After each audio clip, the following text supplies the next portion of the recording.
and relaxed and everything like that, and done all your reading from the break that you've had. Some of you I see have suntans, others are still a little bit paler, but good to see everybody back in the room. We'll get underway with a karakia. Thank you, Chris. Swaz.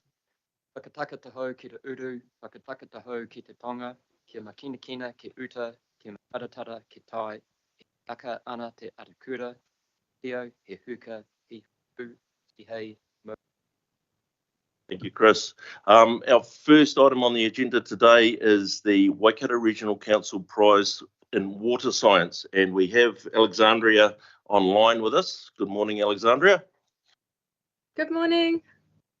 I think my mic's working, I hope. Yeah, no, we can hear you and we can see you. So just like to run through a couple of things around this prize, and then might get you to give us a little bit of a rundown on your background and what you studied through your time at university and future steps. So it's a real pleasure for me to present this Waikato Regional Council Prize in Water Science today.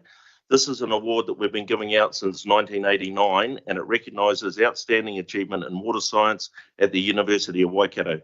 This year's recipient is Alexandra White, and she has recently completed a Bachelor of Science, majoring in ecology, biodiversity, and earth science. So Alexandra has shown a strong passion for freshwater ecosystems, sparked by an early on exploring streams and learning about water quality.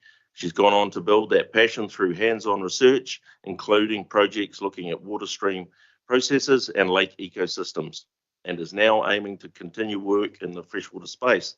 It's fantastic to see that level of commitment to protecting and understanding our natural environment, something that's incredibly important to us as a council. So congratulations, Alexandria, on this well-deserved recognition, and we wish you all the very best for your future in freshwater science. So I'll hand over to you just to give us a little bit of a rundown on your background and where you see yourself in the future. All right. Hi, I'm Alex. I grew up originally in Taranaki. So we always had the mountain and lots of streams, and I'm sure you guys understand the whole heap of farming that doesn't do good things for those streams. So we'd often go to like beaches and you couldn't swim at the rivers that were feeding into the beaches. So it was kind of sparked from there, and then kind of knew I wanted to do something related to science at uni, and freshwater just seemed like the right thing. So that is what I ended up doing. Yeah, did a couple of research projects like you mentioned under Frank Burden. So he was very good with that.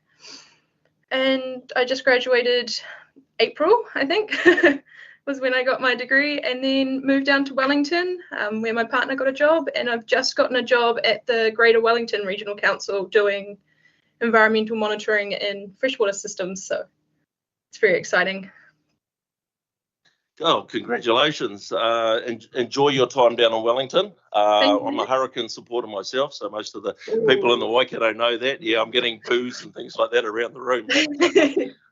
No, Wellington's an awesome place, obviously surrounded by the coast and everything like that, and then the river system. So enjoy your work down there. All the best for you and your future, and go well.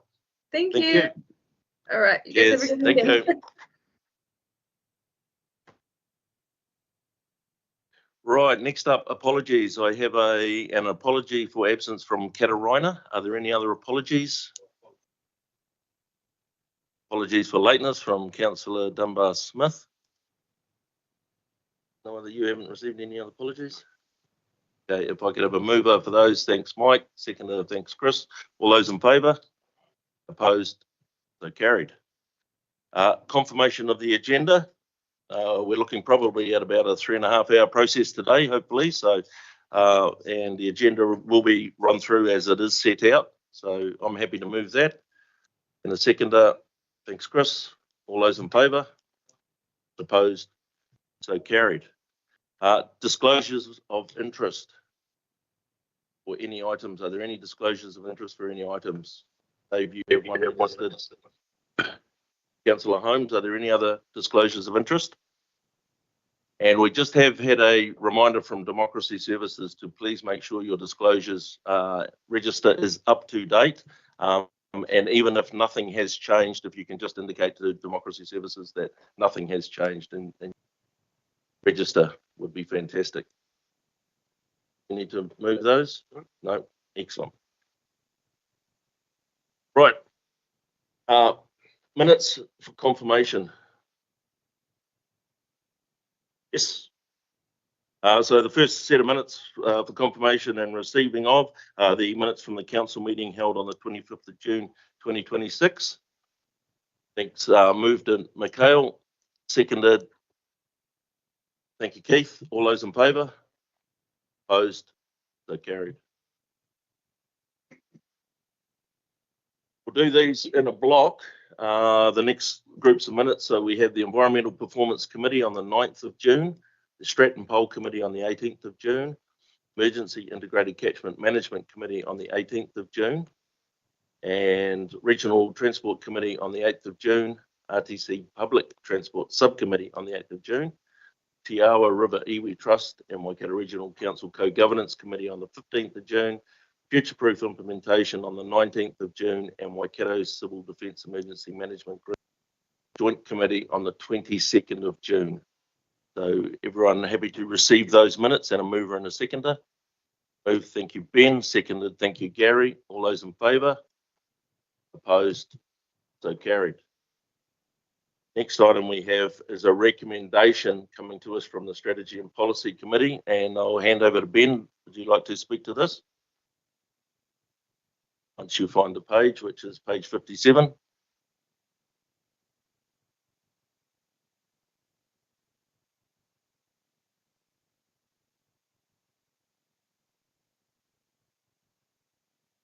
Oh, Ben, you'll need your mic. Sorry, it's in relation to the staff recommendation, which is on page 57, the developing of the water security plan for approval. And we are recommending that this moves forward and be noted as a KPI for the. Thank you. Any other comments or conversation around this matter? So no doubt you're happy to move it. Happy to move. Question for clarification. Sorry, Tipper, say again, please. Aroha mai. Can you hear me? Yes, yep, we can hear you. Sorry, I just missed your question at the beginning. Just a clarification. Well, as a separate KPI or within one of the existing ones, Ben? This was one of the existing ones, and it was just noting that it had been met, but yeah, it met by the 30th of June, even though we're now an hour. Appreciate. Thank you. Thank you, Tipper. So I have a mover and Ben, a seconder and Keith. All those in favour? Opposed? So carried. The second recommendation is 6.8 on page 95. 95. The Waikato Civil Defence Emergency Management Group Joint Committee. I might get Chris McLeay to just give us a quick outline on this. I think there might be some confusion on when this comes forward to us. It is a request to put this funding, extra funding, in our long-term plan, and just the requirements for us to follow that process or not. Thank you, Chris. Yeah, thank you. So the procedure that this works with as a joint committee for civil defence is that they usually make a recommendation to council, which is usually adopted into our long-term plan. Of course, the decision is yours to do that.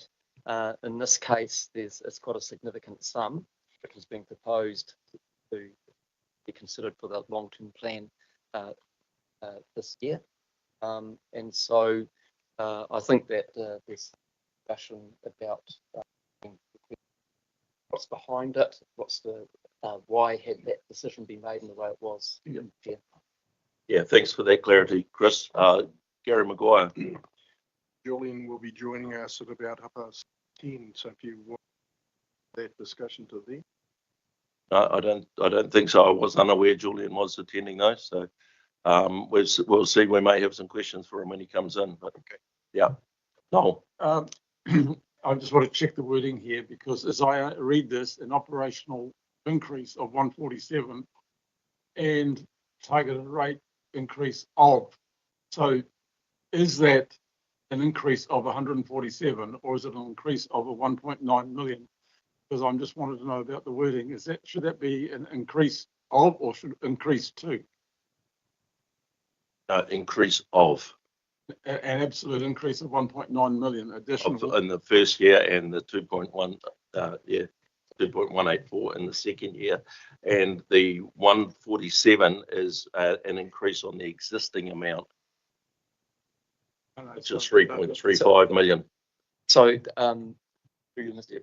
Chair, that's my understanding, that they're requesting an increase due to cost pressures of 147,000, and in addition, new money for new things. Right, so we've got an existing budget of $1 million or $2 or whatever it is, plus this additional money. And is there any indication of what impact that will be on the rate or in the? My feedback from the community is that they're prepared for us to go up to $50, because we need to have civil defence in place and at a standards that can respond. So, this is justified. I have no issue with it, but I'd just like to have an indication that what that might actually end up being for ratepayers. Janine, if I could come to you just on those amounts and that rating impact. Yeah, thank you through the chair. So I've just looked at our current year's annual plan and our civil defence targeted rate is 3.35 million. That means the ratepayer though, it's about $12 or $15, yeah. So with that, the amount that's there and what it's going to, does that mean it will go to around about $20, $25? I haven't done those maths, I can do them very. I don't want to hold things up, but I just think if we're talking, we do need to be transparent. I'll come to Brent, and I've got a speaking order. If I can just get you to flick off your mic so I can get the mic for Brent. So thanks, Brent. Julian will be able to confirm when he enters the building, but as you say, the current targeted rate is about $16 per property. This would move it up to around $27 per property, that sort of order. Thanks for that clarity. Ben, Tipper Online. Me? Sorry. Yes, yeah, thanks, Tipper. Okay. Just a couple of questions. Through you to the CE, does the increase that includes the hazard risk assessment align with the other hazard work that we're doing in council, and how is that work integrated? Just want to understand that. And probably a question for Julian later on. I'll reserve it for then. Thank you, Mr. Chair. Mr. Chair, Councillor, I'm unable to answer that question. I'm uncertain what the detail of what's been presented is in the civil defence group work.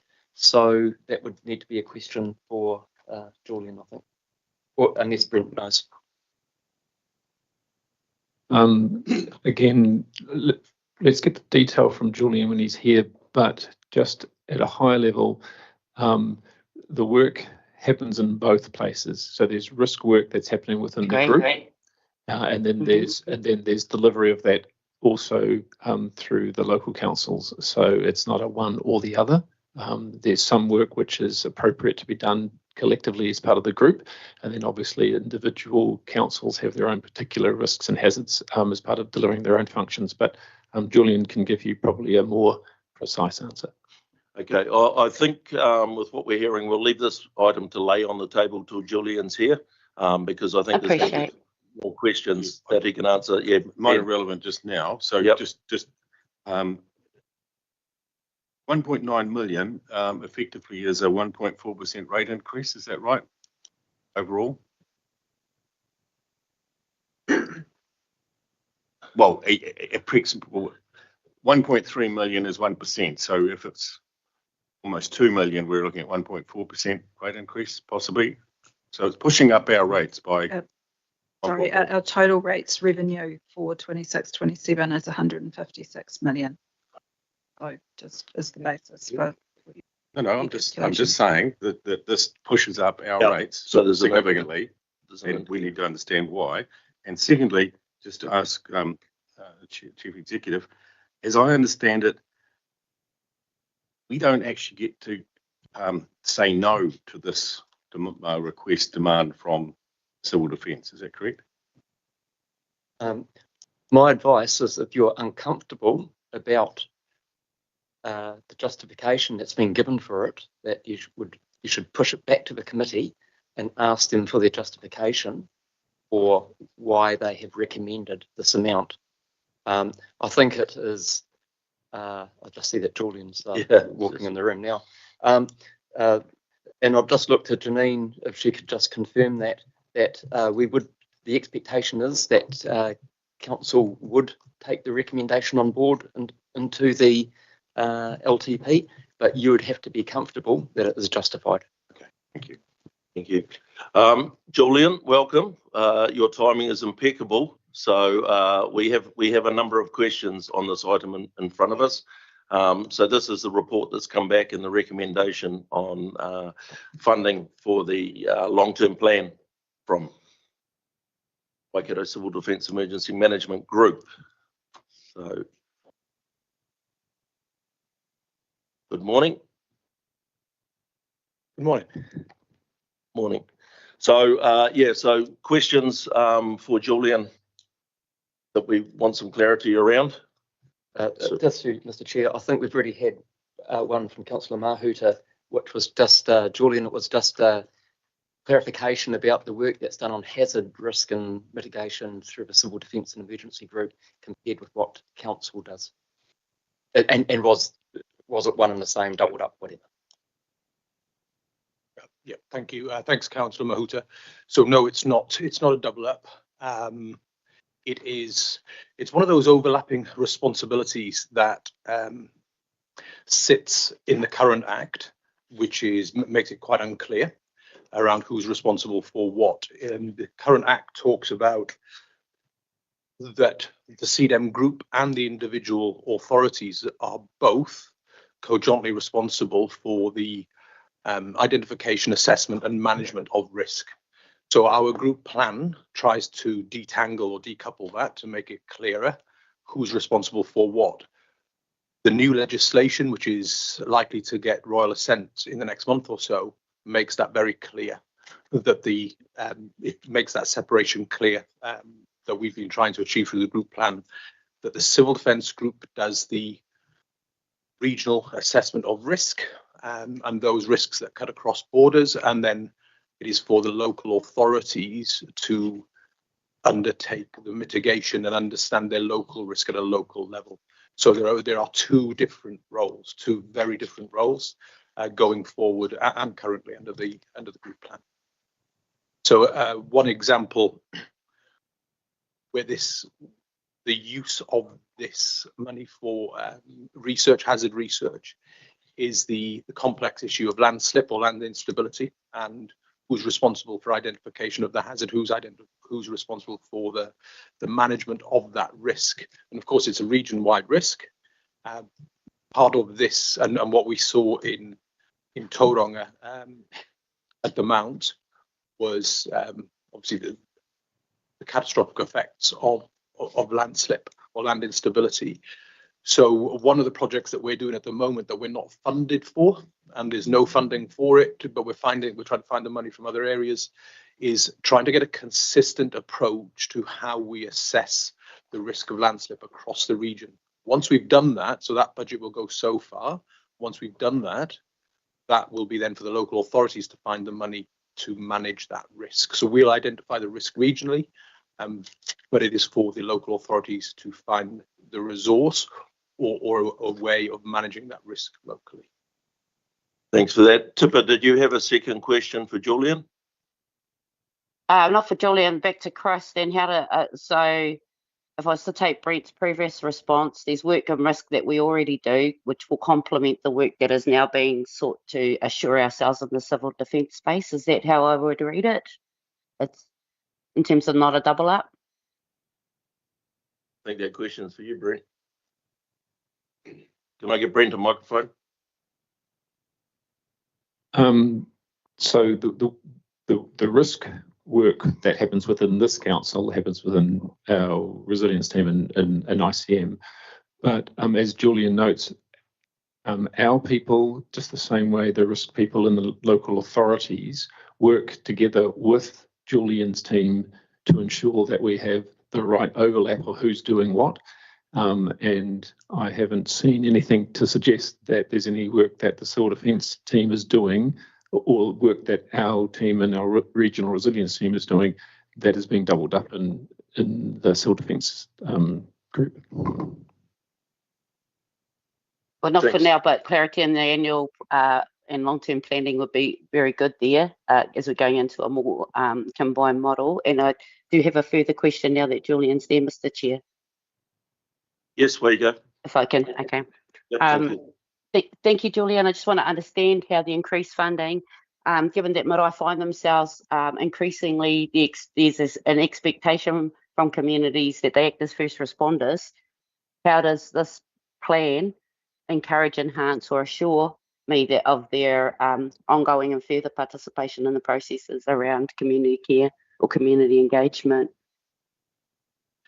Thank you, Councillor. So one of the line items that's been has been requested in the long-term plan is additional resource in terms of personnel around community resilience, community engagement. That is specifically to enhance and address new legislative requirements around disproportionately affected communities. So, and of course, some marae will fall into that. There'll be a wider catchment of community that also fall into that. But by having that additional resource at the strategic level, it frees up our or provides more space for our iwi advisor, our Kale Pompey, to do the work or support the local councils to do the work at marae level. What it doesn't do is give any operational funding that might support marae.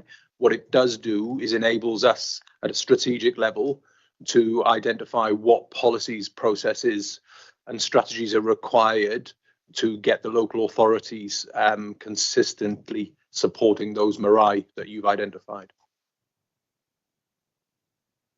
Okay. Thanks. So nothing new. Thank you. Thanks, Tipper. Chris Hughes.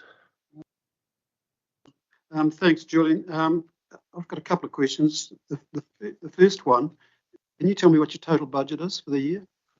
For this currently? Yes. Yeah. Well, for the current year. Yeah.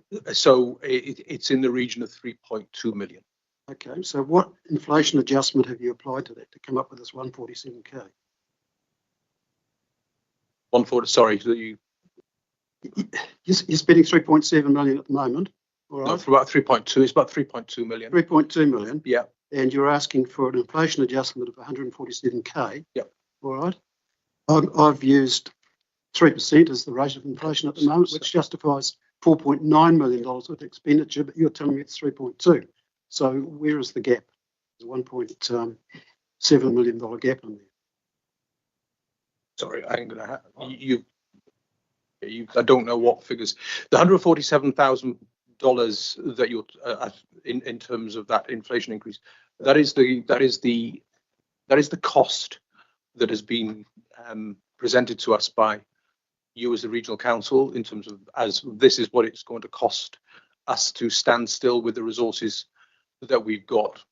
That is a figure that's been presented to us. That's not a figure that we've created. Maybe I'm asking the wrong person then. Should I be asking Brett? Brett, to explain that. Yeah. Well, probably the wrong person again, but I'll answer it.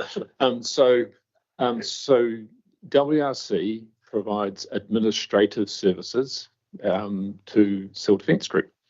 And as WRC, we tell the Civil Defence Group what those administrative service costs are, and then Civil Defence then say to us as the rating authority, can you go out and rate for those costs so we can pay your administrative costs? And so as Julian says, our finance team looks at all of that stuff and identifies what those administrative costs are and then passes that information on to Julian. So what Julian is saying to the joint committee, because the joint committee is the committee that then asks you for funding, we've been told by WRC that we need another $147,000 to pay the regional council as our administrator. Separately than that, the team have gone through workshops with the joint committee to identify what they believe are the most appropriate additional pieces of work to ensure that we have a robust, sustainable regional civil defence emergency management function. That went through the joint committee. They presented different proposals. The joint committee agreed to put forward a number of actions that they believed were necessary to ensure we have a strong functioning civil defence unit, which comes to the tune of 1.9 million. And as Chris identified, the agreement that this council has with the joint committee is that we will rate that on their behalf.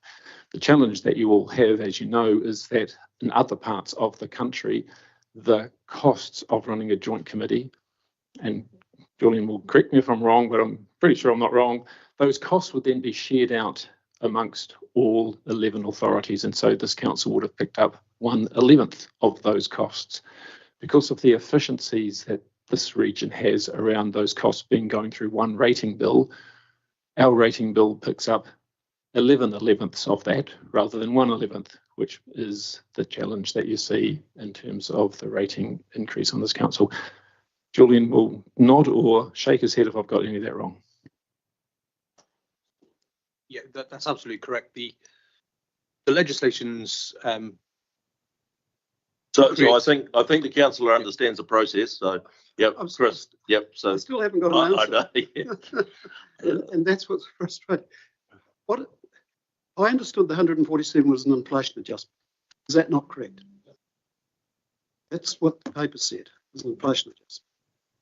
So there's an inflation aspect to it. My understanding of that $147,000 is that they are the administrating costs of, so you employ our team as a council, you employ our team, we use your services, all the rest of it.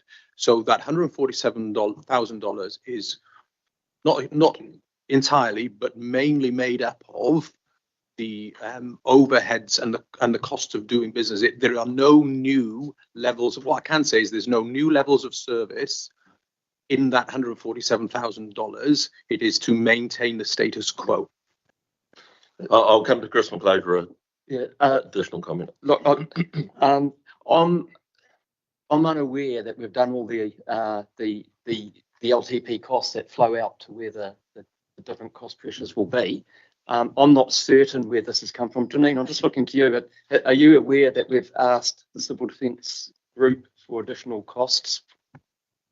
Through you, Mr. Chair, in response to the Chief Executive, I'm unsure on the basis of that 147,000, and particularly because this seems to be talking about the long-term plan.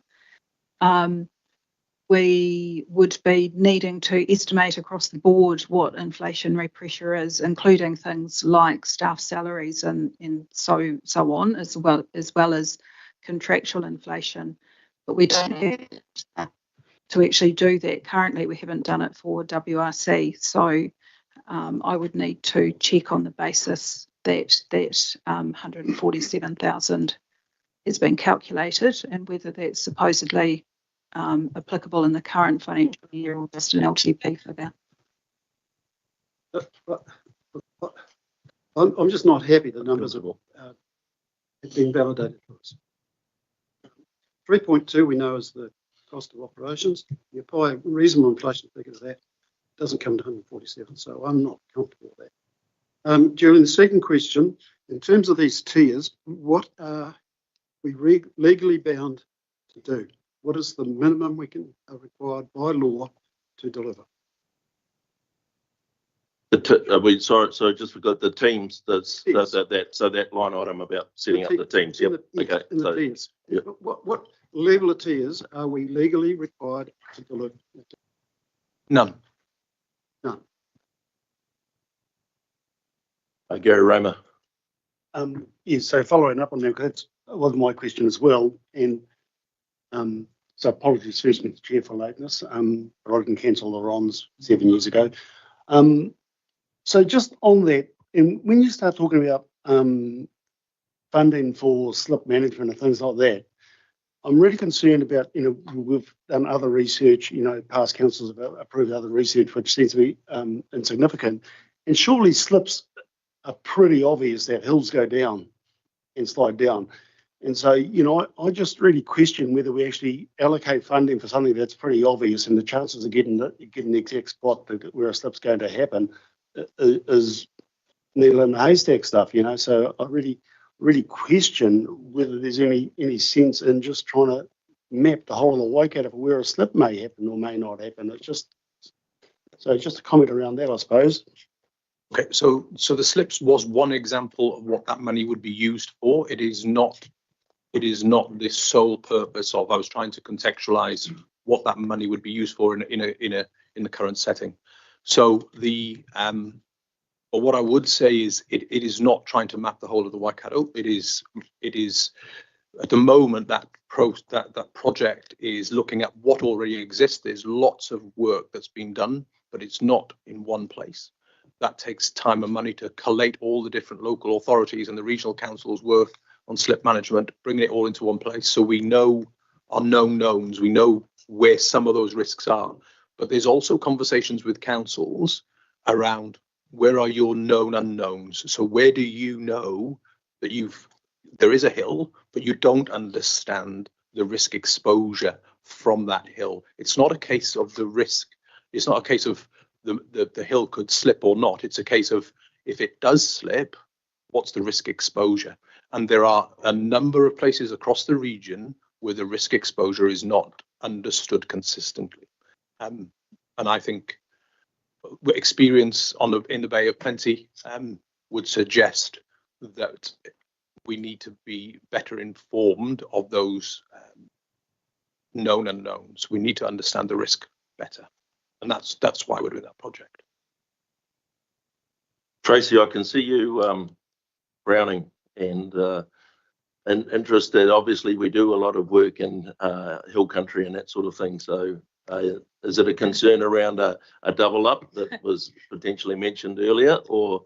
No, but thank you, Mr. Chair, for recognising my frown. All I was thinking was, it's a great question that Councillor Rame has asked in terms of what is our statutory responsibility. I just wanted to make sure that councillors understood we have statutory responsibilities in civil defence emergency management, as Julian's taking you through, but we also have statutory responsibilities under other pieces of legislation.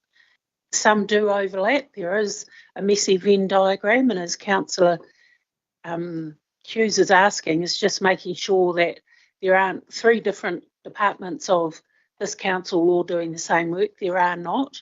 We do have an internal group, but I just wanted to make sure that Julian's answers and responses are being under the civil defence umbrella. We still have statutory responsibilities both through ICM and through SPY, and also RUD from a regulatory perspective as well. That's why I was frowning.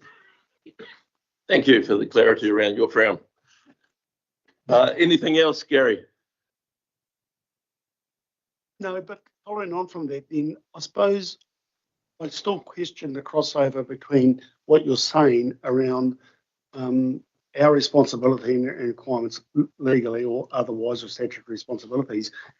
And, even if at the Bay of Plenty example, I think, one of the fatalities was on private land, not on public land either, So, where is the private-public overlap there? And, how can we do that? And I just sort of wonder where that's going, to be perfectly honest.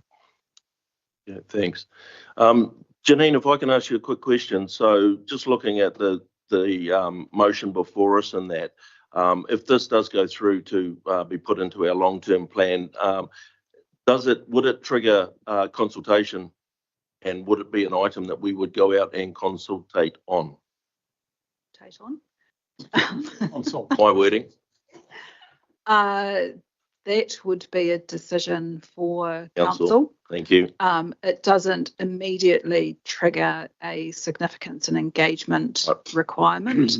But beyond that baseline, it's up to council to determine what conversations you want to have with the community through that process. Okay, thank you. Ben. Yeah, I've got 5 brief questions.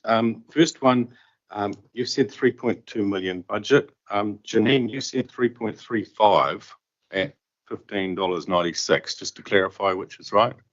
So through the chair, my figure was the total rates revenue. In terms of, because while councillors have been talking, I have just grabbed the budget. So I guess total spend within the group, all up, is about 3.7 million, including overheads and the like, of which 3.35 is funded through rates, and there are some other fees and charges revenue that contribute in there. Thank you. Secondly, the operational cost pressures of 147,000. It's not necessarily just inflation then, is it? Operational cost pressures? I haven't got the breakdown of that, but no, it's not entirely administrative costs. Right. There are some current operational pressures in there. Look, if this helps, and I am looking for some help here in terms of the 147,000, as I understand it, is money that was put into so it's not the LTP. I'm sorry, I keep looking over at Janine. It's in the LTP this time. My understanding was this was what was requested of WRC to go into the annual plan this year, and the 147 has been separated out for the LTP going forward. So this was a annual plan cost pressure. So, and what we're trying to do is identify and make it clear when we're asking for money, the 147,000 is a carry-on of that, because it's not a one-off 147,000 annual plan for this year. It is an ongoing cost, and what we've tried to do is separate it in the LTP for the conversations to say this is 147,000 is a continuation of the annual plan increase that was approved this year. Okay, so just for councillors' information, on page 126, it is listed under item 23 and breaks down what that is. Yeah, absolutely. But it's just the wording we've got here is that it's going in. We're recommending it for inclusion in the long-term plan. Yes. It doesn't suggest that it's an ongoing cost throughout the long-term plan process. I'm just pointing that out in terms of wording. And then if it's an ongoing cost, why is it not included in the targeted rate budget of 1.94 that you're requesting? Yeah, leave that on. It's to separate. It's to demonstrate. It's to give transparency as to what. It's to which bits are new business. Yeah. And which bits. So when we went to the joint committee, we were saying to the joint committee, if you want to stand still, so we gave 3 tiers. Yeah. There is the status quo, there is a functional, and there's an optional in terms of the LTP. If you want to stand, even if you choose if you accept all the risk that's in the status quo, there will be an increase of 147,000 to stand still. Or if you don't want to approve that joint committee, then we have to go back and have a look at what we're currently doing, because we don't have the budget to maintain the status quo. So it's a transparency process. That's why we've separated. That's fine. So what this recommendation does is push this forward to the long-term plan. My question for Chris or Janine is, do we get to discuss it in detail? Because I find this a confusing document. I'd like much more explanation of where it's going, and etc. A workshop or something. Will we get that in the long-term plan process? I just had a brief whisper with Janine just before about the wording here, where the recommendations for inclusion into the long-term plan process as opposed to the plan. And I hadn't noticed the word process before. Janine, I just looked to you for advice on that as to what that would infer, because my advice until thinking that it's only asking for it to go into a process would have been, if you're uncomfortable with the justifications coming from the committee or why they have recommended this, you could push it back and ask for clarification. But if it's going into a process, there might be an opportunity to have another opportunity. So Janine, I'll just ask for your clarification on that. Yeah, so through the chair, I think in given the discussion today, it is probably helpful that we find some time. Obviously, the group are running through their process, but it's probably helpful for this table to understand that. And I think particularly around where cost drivers for the group are being sheeted back to actions of WRC, of understanding where that's coming from and why, because I can't quite see it with what I've got in front of me. So, but you know, appreciate Julian's been given some advice. So I think it might be worth just taking a few hours somewhere through our LTP process to give councillors the opportunity to understand the information and where it's coming from a little bit more. Because at the end of the day, you're the ones that are signing off on the LTP. So would that therefore be we sign off moving this forward, A, today, but B, goes for a workshop before, and comes back again at another council meeting? So no urgency for the LTP process. So what we are doing with any of the discussions at the executive team and that we'll be coming back to you in September on is we are reflecting these requests within that. So they remain part of the LTP process. And will sit alongside everything else that councils will see.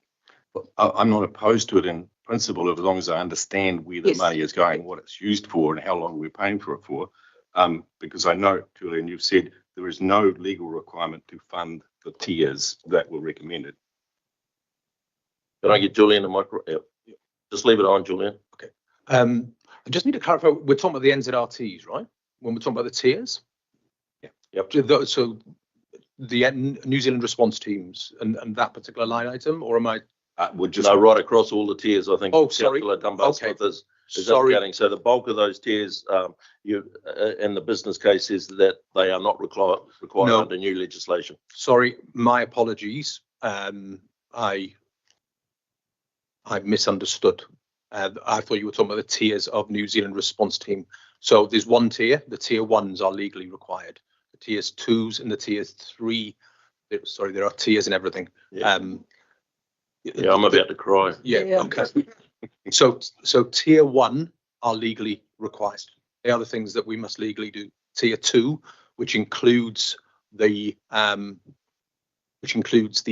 New Zealand response teams, and tier 3, which is some business support and some contingency funds. They are again, they're a lower tier. Again, the middle tier adds very much. There's an alignment with the group plan, and it adds a lot of community value, but they're not necessarily legally required. Only tier 1. So just a comment on that, Julian. It's obviously interesting that the committee thinks it's a good idea to ask for the $2 million, but that's 1.4% rate increase at a time we've got a rates cap. Yep. So there are obviously other issues sitting in here. And just on that, to come to you, Chris, in other areas, the costs are shared out amongst TAs, but here we have a one WRC rating function, so we rate for that. If there is a $2 million cost, could we then ping that back to the 11 TAs as well? So it doesn't. Okay, so let's look. If councillors are comfortable that with the word process being there, that these questions, because I know there are some more speakers that are waiting to ask questions. I wonder if we're comfortable with this motion, that it gives us the ability to dig deeper into what's in front of us today and an ongoing LTP process, then we move on past this motion and we can address, I think, get these questions together and address them in a workshop LTP process as we move forward. Just if councillors I'd second that. Are comfortable with that. Yeah, correct. Yep. No, yep. Yeah, as the mover, I'd just like to make the comment. I was around, as you all, well, most of you know, that when all this changed for bringing it in-house to the region, all councils, TAs used to rate and pass money to the region. At the time that I was involved in the group, the consensus was, and supported by the region and all the TAs, was to bring the rating for the group in-house and go out. In every election triennium since, I've been disappointed that ignorant councillors sit here, and they're doing it again today, and the same people are doing it as we did 3 years ago, are saying the same questions, and you haven't taken the time to go and understand what civil defence is all about. Our community expects us to deliver a world-class civil defence organisation, and to actually trivialise what I think is about $12 difference. The community has told me in my work. I'm going to stop you there, Noel, because we have heard this speech before. No, you haven't. We have. No, Believe the me, we reality have. is we are not doing our jobs properly, Mr. Chair, and I'm in my right to reply, sir. And I am saying that we need to get off our backsides and go and understand. You say that we're going to have a workshop. We've had workshops in the past. We've got the core group that's been here for at least 3 years. I'm disappointed with my colleagues at the moment, and I'm concerned that they're worried about a 1.4% possible rate increase when it's our community that we need to protect. Thank you. Thank you for that speech. So we have I missed your ministerial collar. We need a seconder for the motion. I'm happy to second. Has he agreed to the change in wording? Well, there is no change in wording. Yep. So we have a seconder. All those in favour? Opposed? So carried. Thank you, Julian. We will be back in touch.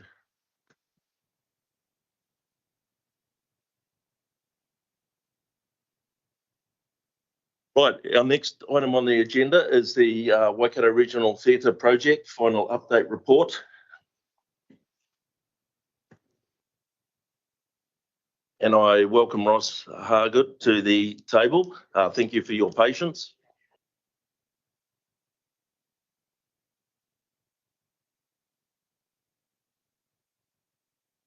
Excellent. An introduction, thank you. And then the floor is yours. Thank you. Tēnā koutou kōrua, and good morning, everyone. My name is Therese Belvert. My role here at Council is Funding Advisor, and I've been overseeing the theatre funding deed for the last 18 months or so. I'm going to take the report as read, as it's largely just the background of where things have got to since, I think, 2017. But I just will remind you that all of the WRC funding for this project has already been released, so there's no discussion about funding.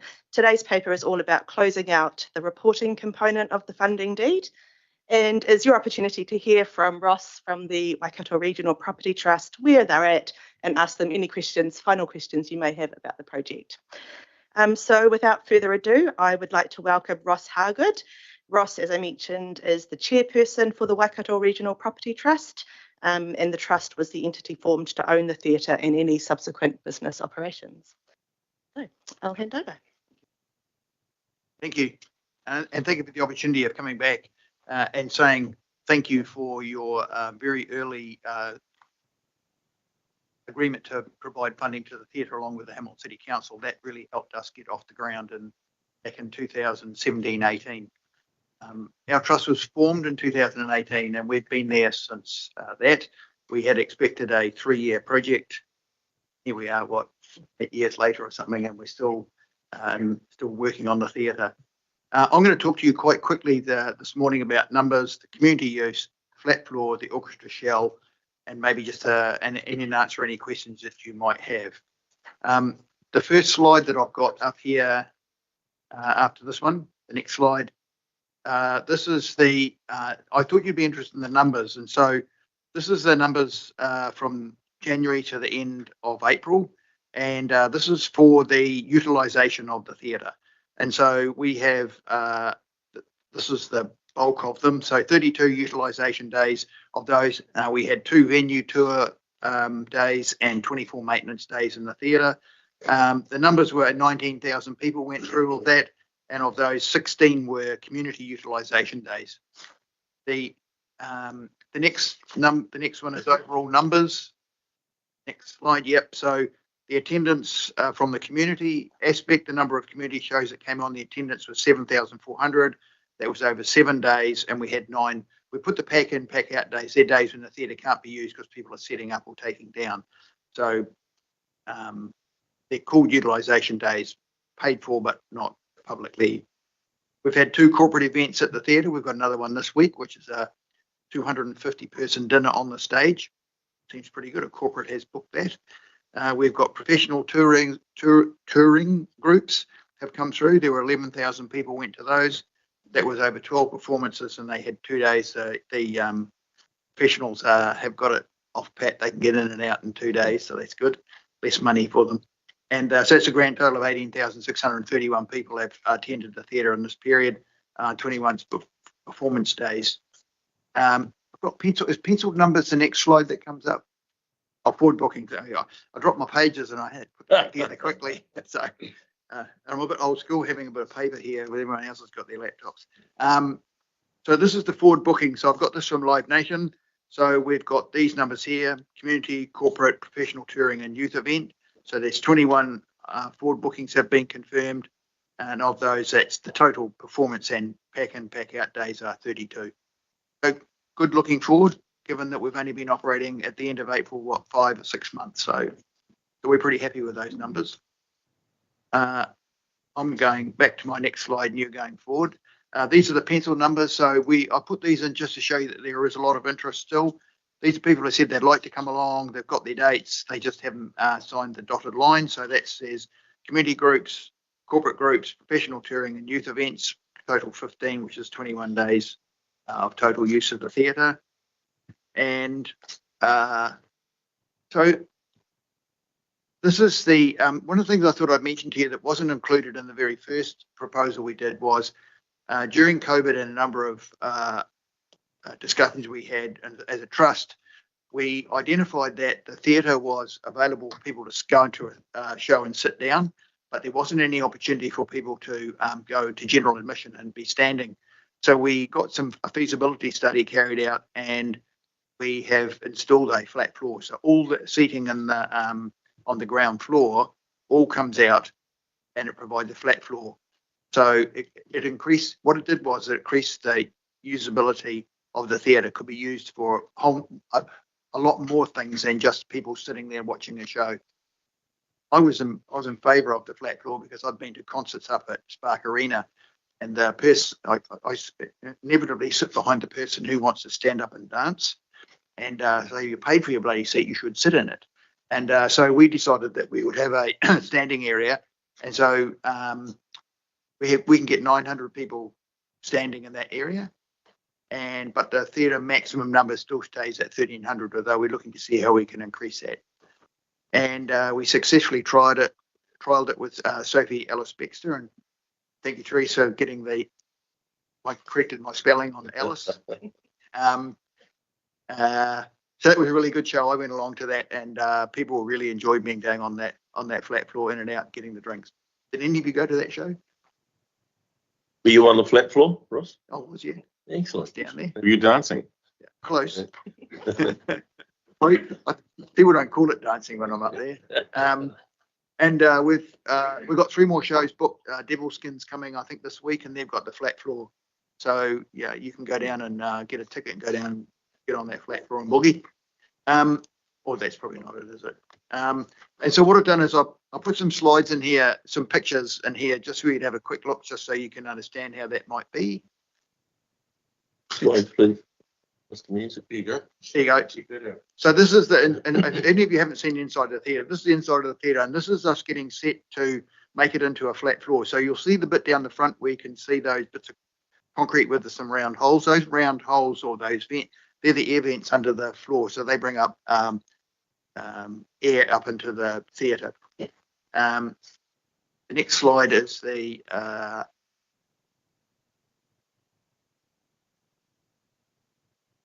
that one. This is my one upside down. There's a dropping my papers. So this is it with the stage. This is the orchestra pit in the front.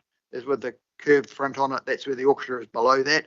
So this is the whole flat floor. So you'll see that it goes along to the the first step up, and then as it goes back towards the back of the theatre, that's flat floor up there as well.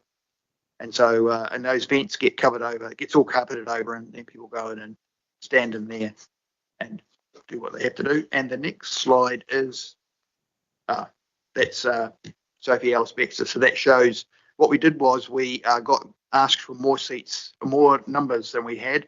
And so we had to, we got some seating up the top there. Sorry, this is my wife calling me.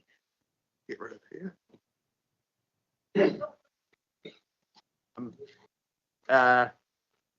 She overrides the silent part of my phone. So you'll see that there are people seated up in the circle up the top there. So that was a good test for the whole thing. It takes about 6 hours to take all the floor out, and about six and a half to put it back. It's got to clip a lot of things together when you put it back. So, and that was an unbudgeted item that we managed to get covered off in the. And we have the last item on my list was the orchestra shell. So we have an orchestra shell in there for things like the New Zealand Symphony Orchestra and any of the orchestras that might come along. So we've had great reviews of the theatre. The sound the acoustics is what we really were going to be tested on, and that has proved to be outstandingly good. And so we've good feedback from the orchestra, good feedback from the commercial shows, even the shows like Matilda. They said that the show was actually really good, you know, from a community. You'll also know, just while I speak of community, that we do have we had a contract with the Live Nation, who took over as the operator of our theatre. We agreed with them that the community would get 40% discount on the commercial rate for registered charities within the Waikato, and there's a 30 cent per ticket goes into a community fund for, again, use of community groups within the community groups and registered charities within the Waikato. So they can apply for that funding if they want to use the theatre. It's a bit of money go around. You have to use it for operation of to go into the theatre. And thank you again, and I hope you've all get the chance to go to the theatre if you haven't already been, and there's some great shows coming up, and there'll be more in the future. Thank you. Thanks, Ross. I think there might be a couple of questions, and fantastic to see the flexibility of the operation and that in that space. Chris Hughes. Thanks, Chair Warren. Thanks for your presentation, Ross. Much appreciated, and also thank you for the tickets for the opening ceremony. That was great. Really enjoyed the evening. Just a question you may or may not want to answer. There is always an expectation of the break even at some stage in the future for the theatre. When do you expect that to come? We have a lease arrangement with Live Nation, so we know our income, and we have a PEMA funding from Hamilton City Council to fund for the maintenance of the theatre, because they didn't want another founders theatre where it just gets run into the ground. And so at the moment, it'll be probably 2 years before we have no debt on the theatre. So it'll be 2 years before we cover off all of the additional items, both the lease and the PEMA money. Thank you. And Ben. Yes, Ross. I went to see Dave Dobbin there, and the acoustics are really good. And it's such a pleasure, having been to Claudelands and heard terrible acoustics there at times. This makes a real difference. And I just wanted to thank you personally for taking on what was a 3-year part-time job, and almost in Kafkaesque kind of scenarios, it becomes an 8-year full-time job, and you're still here. So you've done an amazing job of pulling this together. So thank you. Teresa did ask me if I was going to carry on. I said, thankfully, the trust deed says you can only do 2 terms. Excellent. Liz. Yeah, it's always good having a bit of an out clause that we know, it's a project like this, and I can only imagine the fatigue that sets in eventually. I was just interested in how you're measuring attendance from around the Waikato. So obviously you've branded it as a Waikato theatre. I suspect it's probably, for Hamiltonians, it's a great thing. But I'm wondering, through EFTPOS sales and things, have you got data on where people are coming from? It's a good question. I imagine we do. I imagine Live Nation does, but we haven't asked that. We've never been asked that question before, but it's a really good one. Shall I check that? I'll let Therese know. Thank Yeah, you. thanks for that, Liz, because it is a really relevant question when you build a all of Waikato good, asset, and making sure that you do have that information at hand to see where people are actually coming from in that space. Jennifer, and then I'll go to Robbie. No, just well done. I recall all the updates throughout the years, and it's so great to see it do well. Thank you. It's great for the city centre. As I said in my one of my speeches at the opening, that saying that success is 1,000 fathers, and I think everybody around who made those decisions and contributed and went to the theatre can share be one of those successful parents. Say, yeah, Robbie. Yeah, just to back up what Liz was talking about, and yourself, thanks very much for the invite. I enjoyed the opening event months ago there. So, but I represent, I'm a councillor for the Eastern Council, so Waihau, and the mayors over there were actually disappointed they weren't invited. So I think that's, if you want inclusion of all the Waikato, you must, like Warren and myself and Keith, we represent that area, and they felt left out that they didn't get invited. So just, I think you should reach out to them at some stage and actually, they just, because it's their ratepayers that are paying for this as well. So I just think that needs to be discussed, and it's for you to make that relationship work. Okay, thank you for that. Ben. Can I just note, Ash might like devil skin. Yeah. Former frontman, isn't he? Yeah. Right. No. Question to Janine. I assume then that we will cease the rating of our residents for the I theatre. suggest the councillor reads the paper Yeah, where yeah, it yeah. says the rating carries on for 20 years.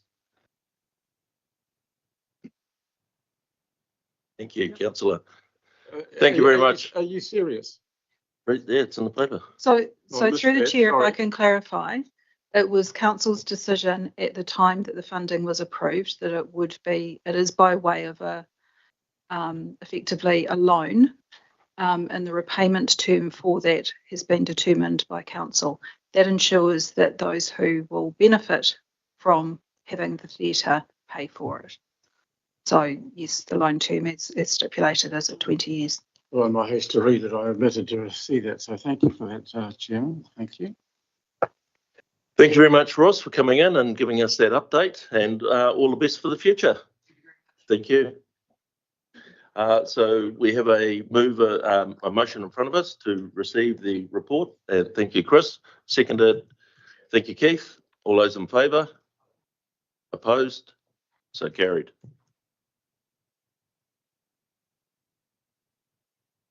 Right, the next one up is 7.2, Health and Safety Report on page 187 of your agenda. And we welcome Mr. Brown to the table.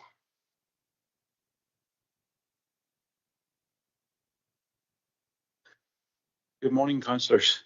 I'll take you through a few points of interest in the report as per normal. You'll see a carry on from the last meeting when I mentioned that we had a precautionary notifiable incident to work safe. We've now included that in this month's report. And we have completed the investigation with a piece of equipment and have found no faults with that. Just to let you know that we have had toolbox sessions with the staff to share the learnings of what happened there and how it might be avoided in the future.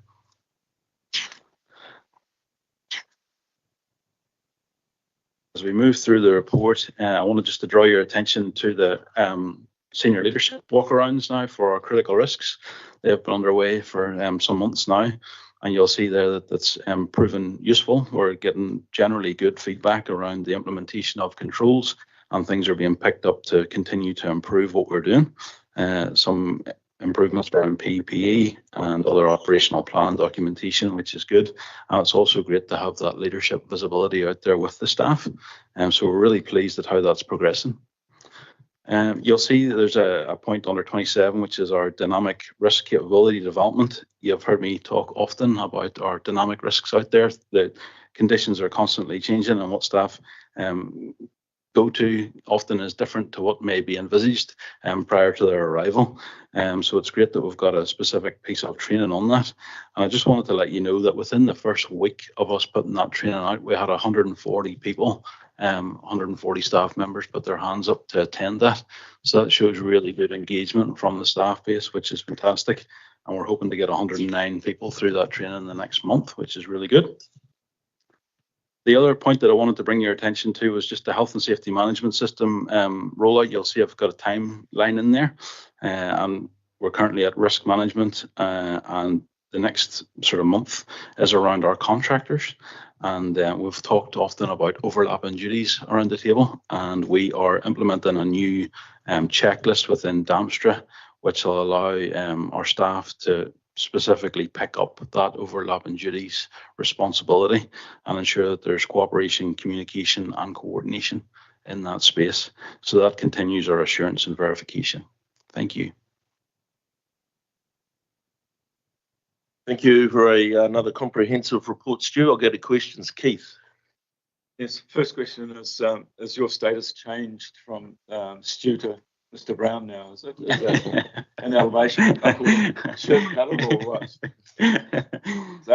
Stu, I just on page 194, your conclusion, and 36, and you talk about a safety culture. One of the things that concerns me is about productivity of people, and I just wonder whether we can weave into it that we recognise, when we get a really good run of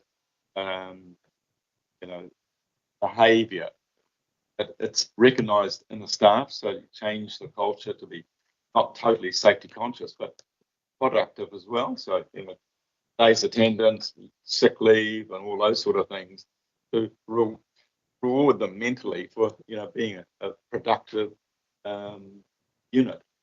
Yeah, no, it's a really good call out, Keith. I think actually good timing really for this. We just had our ELT meeting on Tuesday, and the team came to give an update on the progress around our infrastructure. And we have really progressed well in the work that we've actually been doing there out on the ground. Some of that is actually health and safety related. So we put a program in place to ensure that our assets were safe for people, and had a really focused effort over a probably 12 to 18 month period with Greg and myself leading that directly. And it gave the staff a real sense of ownership and direction, but also improved our productivity. So we're sort of winning on all fronts there, which is great. So it's a really good point. Thank you. Thanks, Keith. Noel. I asked Greg this morning in relation to staff protocols and that with HN51, otherwise known as bird flu. And what is the situation with our existing protocols? Do they cover and any staff awareness issues in relation to that emerging issue? Yeah, no, good point. And yes, we have communication out there. I guess MPI have obviously come out with direction on that, and the first and foremost is to stay away and report. In the very rare instance that we may need staff to actually interact with potential contaminated birds, we have a protocol there and PP instructions for that, and we continue to communicate across staff base on that. So yeah, that's a good point. Thank you. Thank you, Mr. Chair. Just this morning, some of you may have seen it, but I think Greg, you've sent out a memo to councillors. Councillor Roma, you had asked specifically about sub-protocols, should it affect some industries? So we've put out a briefing report indicating how the system works for this and what the roles and responsibilities are of different parties. Yeah, and just picking up on that, just a little snippet of information was at meeting with Miles Hurrell last night, but he did mention that there was a number of dairy cows destroyed in the UK as a consequence of the bird flu. So it obviously does affect more than birds and that sort of thing in that space. So good to hear that we're on top of that in that space. Any other questions, Stu? Stu, just a quick one. Flu vouchers and uptake on that across staff, are they available to everybody? Yes. And yep. And an uptake, yourselves included. And is noted. And an uptake on that as a general. I can't remember the figure. I did include it in a previous report, but we do have a good uptake of that. Yeah. So. Right. Thank you. If there are not, thanks, Mikhail. Moved by Mikhail, seconded by Chris. All those in favour? Opposed? So carried. Thank you, Stu. Thank you very much.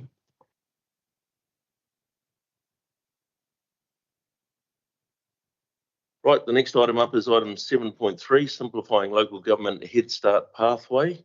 And we have Karen joining us for that item, and Chris. Just going to ask if I can make some opening remarks just around it. Mr. Chair, you've obviously been very involved in a lot of discussions around this.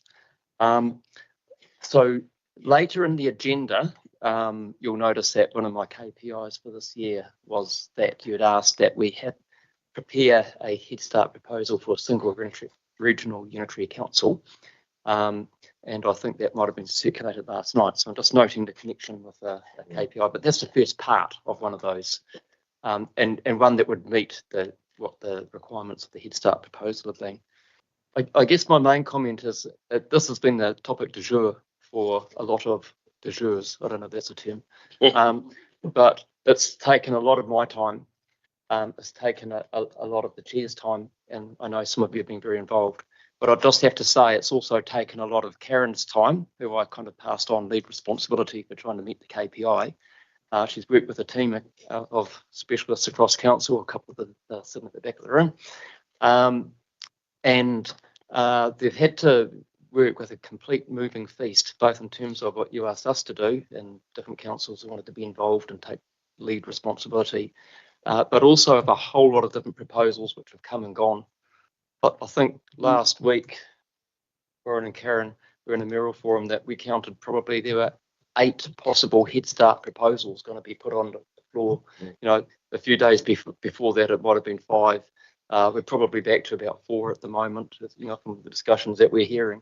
It's just a total moving feast, and it's been very time consuming to put our proposal together, not knowing who's kind of leading it across the region, and getting to this point.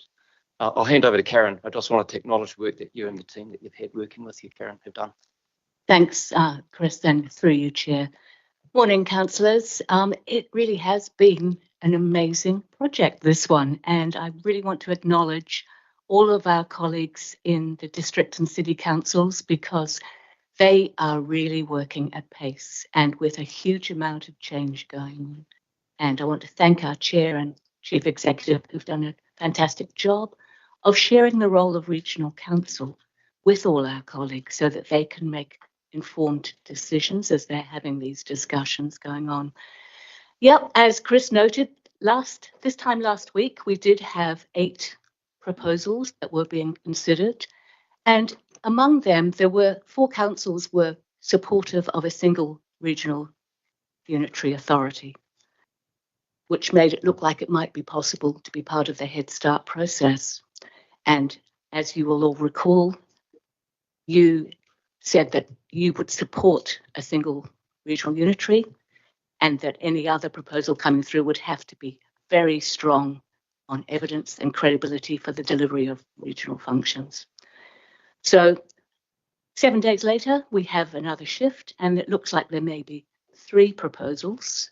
There's definitely Waitomo Otorohanga. There's the eastern part of Waikato covering TCDC, Matamata Piako and Hauraki councils. And then there's the western catchment, which at this moment is being led by Waipa and Waikato. And what other councils go into that is unknown today, but we might find out more after lunch. It does move that quickly. Can I just acknowledge, please, the team from the Regional Council that's been supporting other councils with information. We have Blair and Sarah behind us from the Economic and Social Science team who've been helping with functions. We've got Jo Bell from our GIS team who's been doing amazing mapping so that people can understand the lay of the land. I'd like to acknowledge Marley, who's been doing an awful lot of work supporting people with all the te tiriti and iwi matters, and also putting together that draft. How do we have fair and effective representation? What might it look like? And also acknowledging Paul Bowman, who's been helping. How do we make a proposal work for the new RM replacement? And that, remember, is where we came in when the government said we need to restructure local government to better deliver to the new planning system. And kind of the subtext, or not even a subtext, 17 spatial plans, 17 unitary authorities, that would work. It all became a little bit confused when on 5th of May, there was an announcement. There are some councils that are ready to go, so I'm going to give them the opportunity to have a Head Start proposal. Then the next statement was either amalgamate or we'll do it to you. And that kind of created a new dynamic when everyone rushed to be able to create their future. In actual fact, people are now starting to reflect and say, why would we fear the next step? Why don't we see if we can take more time? So these are conversations that are happening now. Really, we should have started with the function, form, and funding. But everyone has rushed straight to form. And that's why we are right now still trying to figure out what do we want to do. This isn't a case of bigger is better, but certainly if we look at the scale, there is some functions to delivered at scale, and that would be the transport, the spatial planning, those functions that actually don't respect boundaries. We need to go smaller, perhaps, for the democratic representation. So it is a scale discussion, and it would be really, really helpful to take all of these conversations back. What are the functions that we want to deliver? What are the structures and governance forms that we need to deliver to those functions? And then let's figure out how we can be the best, most effective, cost-effective organizations to deliver to our community. In all of that, we keep hearing about the importance of community voice, and that's one of your principles that you've given to us. Community voice, local representation. We really need to take this opportunity to find new ways of working and engaging communities so that they can participate meaningfully.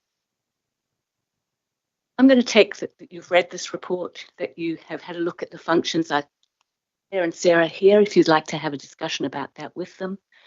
But really the purpose of this report was to give you a status update of where we're at, who we're talking with, and we've got another week before the deadline, and who knows? We look forward to coming back to you perhaps next month with actually where do we go to from here now.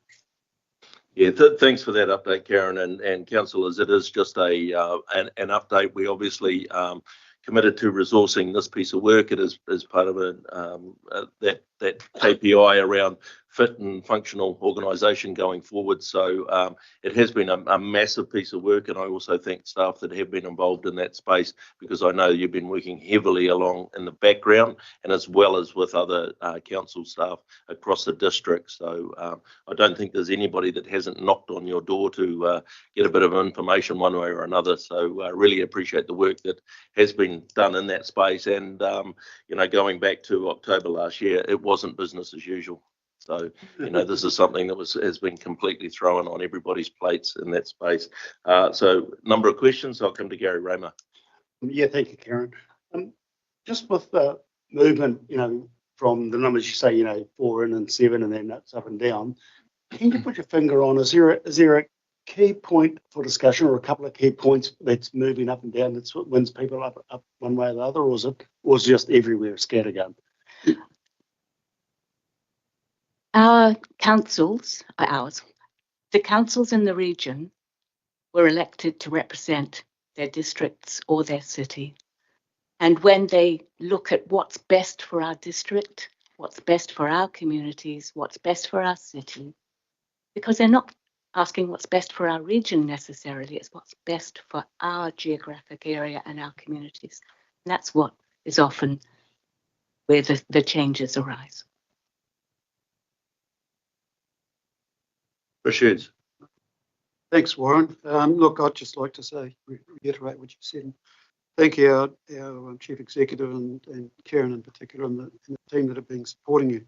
And thanks for all the information you've sent through recently, Karen. I know there's a huge amount of work gone into it, and I certainly appreciate that. But as per our discussion a couple of days ago, I'm still, I guess, asking the question why. The government's asked us to do this, and for me, the reason that they've done that is quite clear. It's because they believe there's economies of scale to be driven out of a process of consolidation in the region. I personally believe in that as well, but I don't see anywhere that we've actually attempted to do that. Now, I know you've presented the paper from Simon Watts where he said he doesn't want the detail, and I agree, there's no point in getting involved in detail. We don't have the functions defined yet because we don't have the legislation which determines what regional council's going to do. I'm sorry this is taking a bit longer than it should, but I would have expected a top-down review which would identify for the community and for the ratepayers what are the potential savings out of all this exercise. Why are we doing this, and what's it going to cost to do it? So there is an ability for, when you're out there consulting with the community, to identify to them what the potential is, because that's really what they want to know. All the rest of it will fit into place, like it has to, because everything has to continue functioning. But unless we can identify the savings, then I think it's going to be very hard to get anything across the line. That's my own personal view, my own experience. If you're going to be putting two businesses together, unless you can see some benefits out of the merger of the two, then you don't do it, because it's just, and the biggest problem, if you put it back into a business sense, are the cultures, because everybody's got their own different types of culture. It's actually merging the cultures which is the most difficult and the most expensive part of the whole process. So that, I guess that's my summary of where we're at. But I'd like to ask a question of either the chair or Karen. At an early stage, I was very keen on getting somebody like Stephen Joyce involved. And I know you've spoken to Stephen. I know he's extremely busy. But even a day of somebody like Stephen, who's been through the process in Auckland, knows what they did wrong. They first to admit they made mistakes. There was three ministers involved in that process. I'm disappointed, if you like, that we haven't actually managed to get one of those parties to the table to critique and give advice on what he sees the mistakes were that they made up there and what not to do. What are the strengths of what was delivered up there? What are the weaknesses? What is to be avoided? And I'm strongly encouraging you. It may well have been done, but I haven't heard about it. I haven't read about it, and I'd like to think that we would avail ourselves of the experience and knowledge of somebody who's been through the process previously. I think it could add significant value in terms of getting the whole thing together. Yeah, so I'll jump in there quickly, Chris. First off, your comments around joining businesses together. It's the district councils that need to indicate those potential savings and things for their communities. If you look at it, the regional functions are going to stay the regional functions. Yes, corporate and that sort of thing. There may be some changes in staff levels and that sort of thing in that part of our business as such, but those potential shared services and that's what the district councils are potentially looking at and where there's savings in that. And they're saying they can do it, and they've been looking at it at high level, but there is not a lot of information coming out. And if you have a look at the consultation documents that went out to their communities, there was none of that work in there, basically, on that side of things. Secondly, around hearing from people that have been involved in the Auckland process, the Mayoral Forum has heard from CEs and a number of people that have been involved in that process, and also I know district councils have engaged externals to help them with that on that side of things too. So for us, it was always we can't be seen as the big brother telling them all how to do. We just give them all as much information that we can do on what our functions are, our costings. We've gone through all that with the councils into that space. So they have had that. I know Hamilton has had independent advice. The Mayoral Forum has had independent advice from people that have actually been through that process in that space. So they have been getting some of that advice through some of it is positive out of the Auckland model, and then the negatives, and then how they've been mitigating them over this last 10 years and getting rid of those issues that arose in that transition process. So maybe Chris, you want to add to that? Oh, look, the only thing I'd add is that 2.5 months ago, when we were in a simplifying local government and a longer term process, there were discussions about who could come and assist the Mayoral Forum in that type of way. And of course, the debate was who might that be? When Head Start came out and landed, it changed the playing field. Everybody has just been headlong rush into, especially when the comments were made, if you don't put in a Head Start proposal, you'll be done to. Everybody just decided that's their focus. It all went to form, that the idea of having time to have those type of discussions, linking up the functions so you can come up with sensible solutions for different regions around the country, disappeared. And I think that was pivotal when that Head Start landed. Thanks for that. Ben. Thank you. 5 points. So the first one, just in relation to you, Chris. Chris Hobbs is now the CE of Waikato District, and he was Craig Hobbs. Craig Hobbs. He was a senior manager at Auckland, so he gave a presentation at the chamber meeting the other day. He was asked about the costs of implementation, and he estimated around 100 million, but other suggestions up to 266 for reorganising the IT, doing the redundancies and merger costs. Subsequently, I found out that while it was funded by government, it was also repaid by a loan by the councils over a 10-year period. So, yep. Point number 2, just in terms of your update, we heard at the meeting the other day that Taupo had voted 6-7 to stand outside and go into the backstop. Mm-hmm. That's correct? That's my understanding. Yeah. HCC is making a decision shortly. Robbie and I went and sat in on their workshop, which was interesting yesterday. TCDC, do we have an idea what they've done yet or when they're doing it? They are with the Waihau, Piako, Thames, Coromandel, the 3 councils together. It's interesting because the HCC, some of the councils there thought they were going to go with the east with Tauranga. So there's still a lack of information there. My understanding is Karen's articulation of it is correct. Yes, that's what I'd yeah too. Yeah. And apparently they'll be announcing that shortly. So yeah, it's not announced yet. Yeah. And King Country have announced Waitomo and Aotearoa, is that right? Well, they declared that from the get-go and they haven't moved. Okay, that's fine.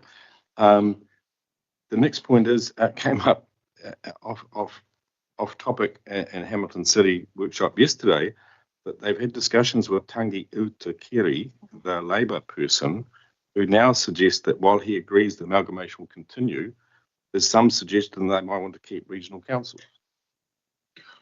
So that's throwing another thing in the mix.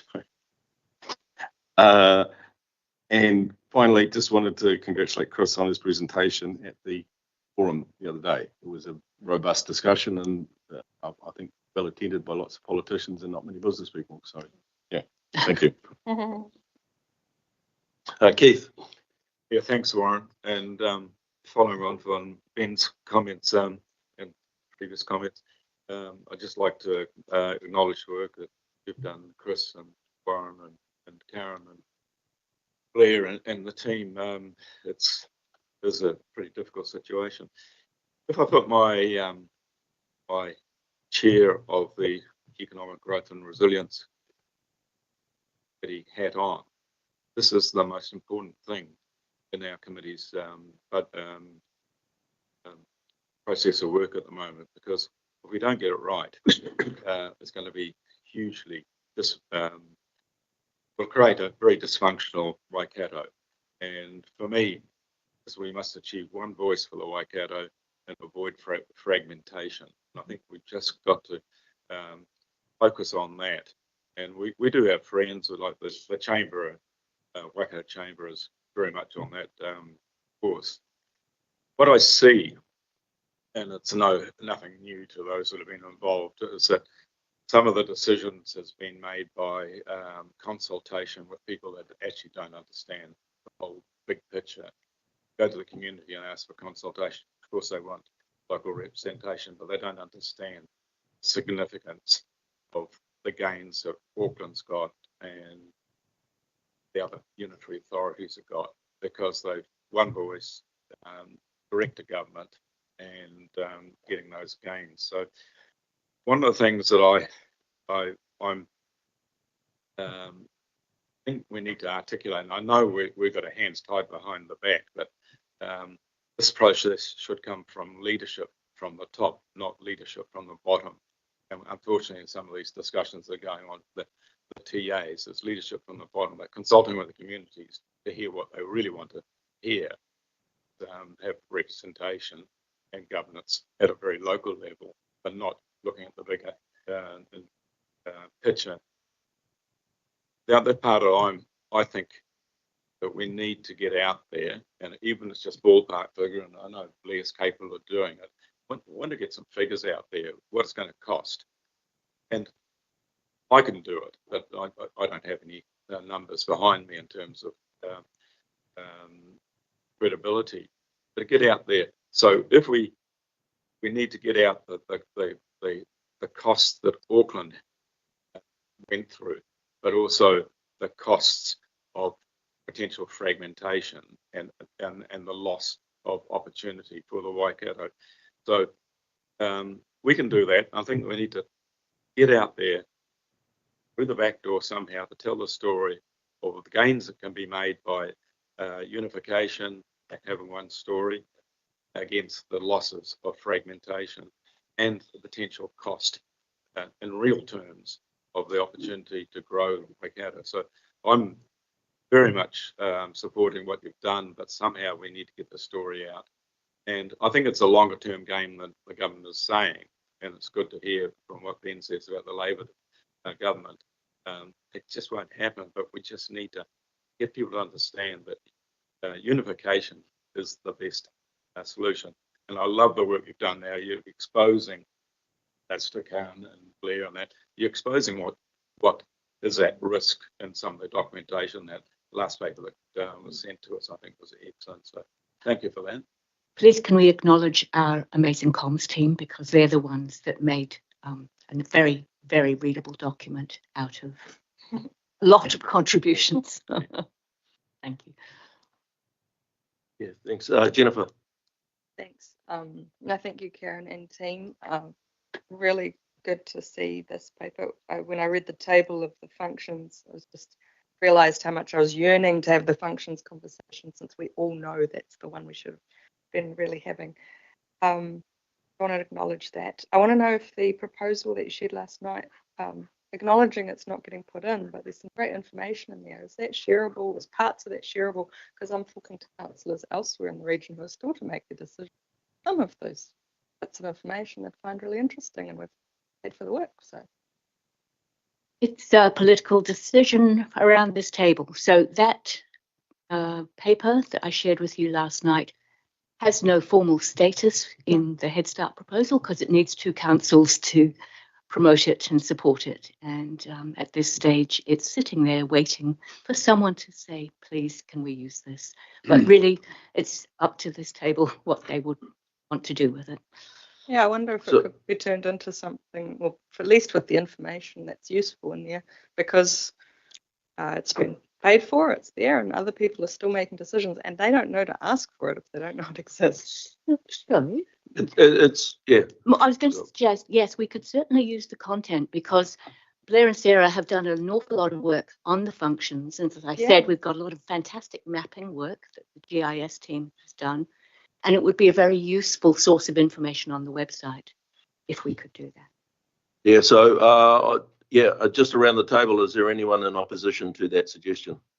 I think a lot of that information is already out there, Mr. Chairman, because I know your presentation to the Taupo District Council had a lot of that info in it, those documents. The trouble is, like Taupo District Council's already had their special meeting the other day, and they've made their decision. So I know they've got a second bite at the cherry, before March next year, which, some more information could get to them. As Keith said, we probably need to be a bit more proactive in getting that information out in the next 6 to 8 months. But I'll just have a quick couple of words just on what Keith said. The trouble is that, we started this head start with TAs. There's already been information out, because I've had to rush consultation out to the ratepayers in each TA's areas for discussion. A lot of that information isn't true information on the bigger picture. As you say, everyone is looking at their own backyard and going, oh, what about us? Are we going to be heard? But they don't know the big picture, because even councillors don't know the big picture, to be truth. Because, when this head start coming in, we had a bit of 6 months head start, or if not a year, because we kind of knew this was coming down the channel before the election that just happened. And, with the election happening, we had that, CBT and stuff going around that we were going to decide with other expertise and stuff like that. And Noel mentioned to me this morning, there's even people around the table here that have been in local authority as well as regional council. And really, we haven't been involved that much. Even with my local council, it's been me that's gone into meetings and workshops and stuff like that. But, no one's actually invited me into a session and said, right, what do you think? I mean, I've made my views heard to both Tania and to John, but it's that now they've kind of rushed in. We've got until August the 9th to do that. And so there's that misinformation out there in the smaller TAs. So everyone's kind of looking after their backyard. So it is, as we just heard from Karen, it's the playing field's changed from 8 deciding to go down to 3 or 4, and it could, even change by next week. So I think we can only do is be proactive and get more information out. And as we all agreed, whether it's one unitary, whether it's east or west, I just, to me, I can't fathom emergency management, transport, catchments just being divided into higgly-piggly, 3 or 4 TAs. So it's my 2 cents. Thanks, Mike. Chris? Yeah, just to be crystal clear, I think what the ask is, if you're comfortable with what got circulated last night as a single unitary regional proposal, then we can get that out there. We just don't want to get it out there before you'd seen it and had an opportunity to comment on it. But there's a real opportunity for the chair and myself for meeting 1 or 2 ministers next week. I don't think we need a motion, but as I say, if there is anyone in opposition to that or questions around it, then now's the time to speak.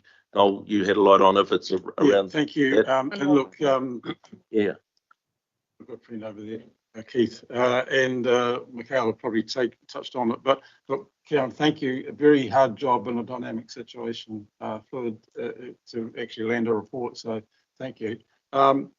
And look, I'm just going to be critical of a couple of people, and I won't name them, but the reality for me is there's been an absolute lack of leadership through the mayors. And the people that I've talked to or listened to or heard on and what they've said and so on, is all about the parochialism and wanting to be a mayor in the future and the big picture. So there's a lot of managers out there that are managing our councils, but there's not a lot of leaders. And I think that this region deserves leaders and to show the leadership. We're being challenged to do something that we could have a really great outcome. And I often say to people when we talk about this, you've got an existing organisation that represents the region, works on regional functions, and that is the Regional Council. The sad thing is a lot of people don't understand what we do. At the meeting the other night, a couple of nights ago, Craig Hobbs from Waikato District said that they had identified 425 functions that the Waikato District Council does. I don't know the exact figure for the region, but it's a lot of functions. But we've all jumped to form, and we're worried. So many are worrying about their backyard. And as I did talk to Michael this morning, and like Liz, the 3 of us have been on district councils.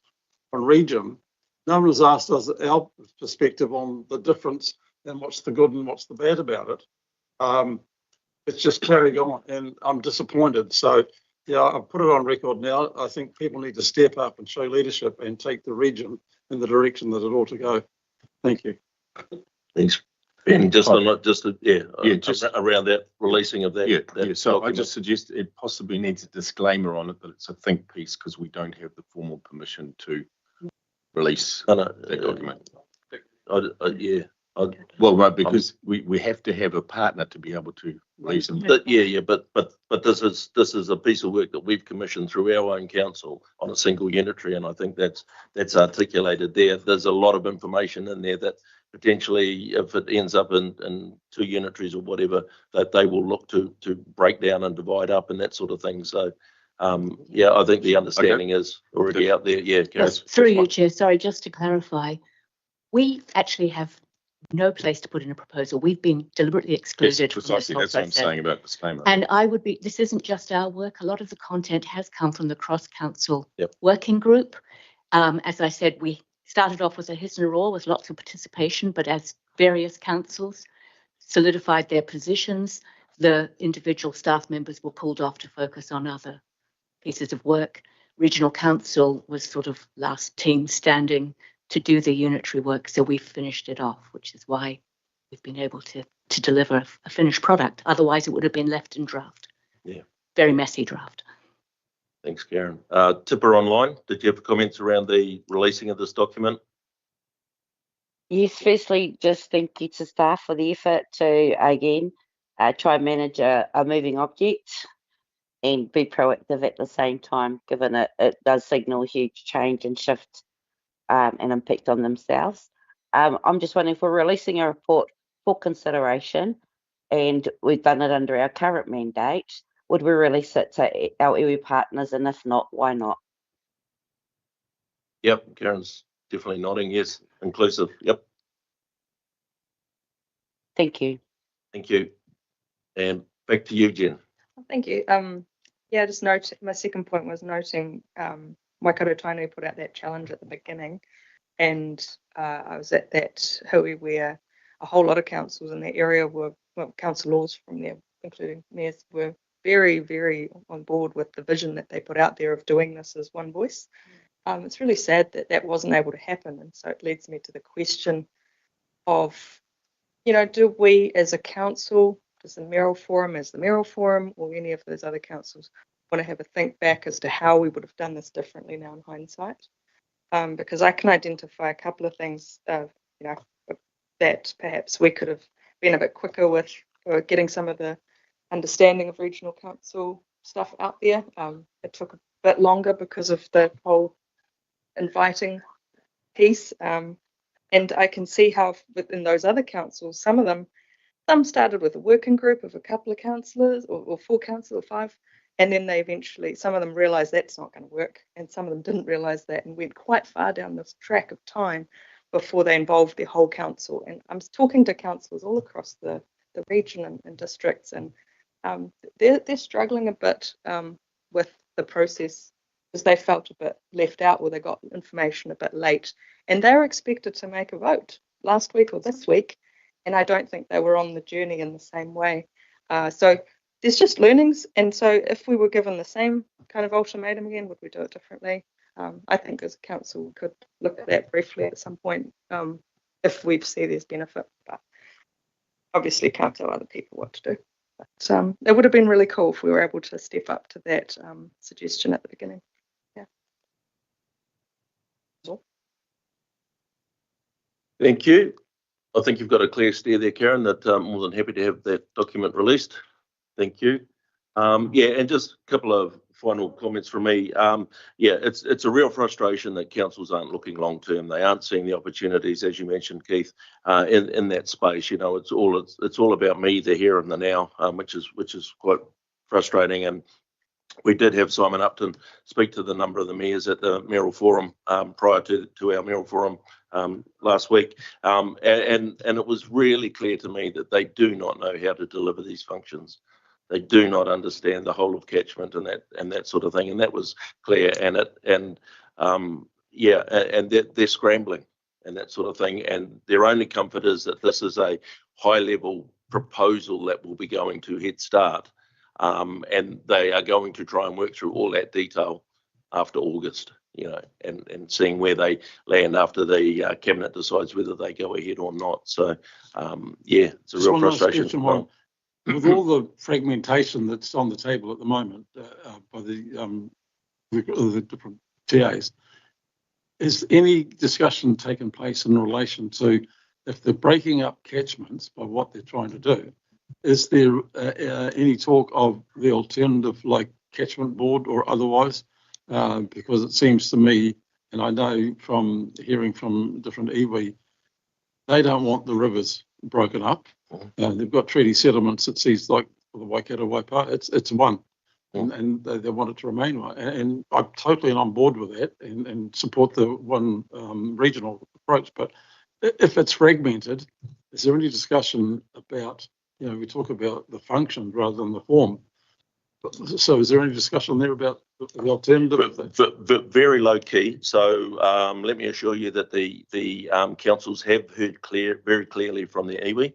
And the iwi chairs forum the other day, all iwi are aligned in that view. Yeah, Hauraki, a little bit different up into the Coromandel with some of the thoughts around Ngāti Maru and that space, but in general, there's that whole of region view that's been very, very clearly articulated. We were asked the other day on, you know, how would you run regional functions if you broke it up into exactly what you're saying, into little groups? The question for us, and of course for staff, is the fact that well, we don't know what that may look like. So it's really, really hard to put that into a piece of work. Is it going to be 2? Is it going to be 4? Is it going to be 6? You know, are some of them breaking boundaries? And, you know, Rotorua is now out of our region, but hey, all of a sudden Ruapehu's in. You know, so again, I think this whole of unitary document is a very good base document to then look at, you know, the complexities of it and to start that piece of thinking. But from my personal view, those councils haven't given that a lot of thought. I have heard out of Hauraki that they say, we know how we're going to do it, and that's fine, leave us alone. But I have seen nothing in the way that articulates that and what that may mean. Chris? If I could just support what you're saying, and I think every council we've gone to, we've kind of been asked that question, and the Mayoral Forum, we've been asked it numerous times. And the fact that they keep changing what they want to do makes it very difficult, because you have some say, well, we're going to do all the function. Others say, can you provide a vehicle to do the functions for us? We've got some proposals saying we'll be a unitary that will provide all the functions for another one if need be. It's very hard to go and design something now when you don't know what you're designing it for. And that's been very difficult. Having said that, we have done some preliminary work on what the different options might be should a special vehicle be needed to provide some functions cross boundary, if you like. Once we know what boundaries might be that the government accepts, and we started on that work, looking at the options, advantages, disadvantages of different options, and then we'd go and do costings, but we just don't want to waste our time doing a whole lot of effort if it comes to nothing. Yeah, and one thing that the other day MCERT DIA were very clear on is that the amalgamation of 2 councils with no indication on how you would support regional functions is not a unitary and would not be progressing. So that question was raised very clearly, which all of a sudden created a bit of a scramble as well, as you can imagine. And just alluding to Chris's comment earlier that Chris and I are down in Wellington on Monday. And we will be dropping this piece of information in front of Chris Bishop as well, whether he wants to see it or not. So, yeah, it's a valuable piece of work, and you know, they need to be across it. So. With no other questions, we have a mover in Councillor Mahuta, a seconder in Councillor Downard. All those in favour? Opposed? So carried. Thank you very much. Councillors, I think we'll break for 10 minutes now. Just quickly, be aware there's no milk in the coffee machine, is my understanding. Oh, sorry, no, the coffee machine.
Right, thank you, councillors and staff. We'll get back underway. So the next item on our agenda is item 7.4 on page 227.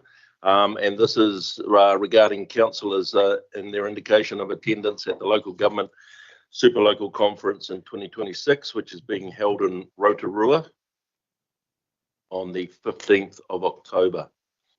I'll just go to Chris McClay because there may be some relevance to an item that may be coming up that Marley knows nothing about. The look on her face. Oh, look, the only thing is I've just mentioned to Warren that I understand, I'm pretty certain this is what's happening, that we'll probably be putting in the project that we won the Tuata Award into the LGNZ award. So yeah, it may be in the running for an award there if you do that. So I just say that in case that might pique any interest. Sorry, Marley, I don't know if you're going to mention that, but it's my mind. So that is that project, the Pathways to the Sea that we got the recent award for. Over to you, Marley. Thank you, Chair, and thank you for opening up with that important kaupapa. Chris, appreciate it. Morena councillors, this is a topic we bring to you every year because the councillors' allowance and reimbursements policy requires that your attendance at the LGNZ conference is to be considered and approved by council. So we do need a formal decision from you today. Just a number of things to note. There is a total budget of 7.5K set aside to cover the conference registration costs. However, should the cost of registration exceed that, there are other options. You do have a professional development budget that can be tapped into if needed. Also, for those that do go along, participation to any of the additional and optional extras will be covered by those personal development budgets as well. And just lastly, we bring the kaupapa to you at this time of the year so that we can take advantage of early bird registration, which makes things a bit cheaper for us, and also press play on making the other arrangements associated, like accommodation. That's about all. And so I'll hand back to the chair, looking for the attendees for this year's LGNZ conference. Thank you. Thank you, Marley, for outlining that process. So I will give an indication that I'm interested in attending. Thank you. Noel. Thank you. In the spirit of saving ratepayers' money, Mr. Chair, I nominate yourself and move that nominations be closed.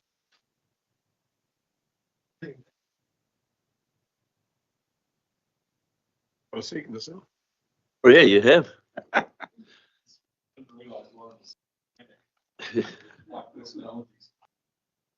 Number of ads.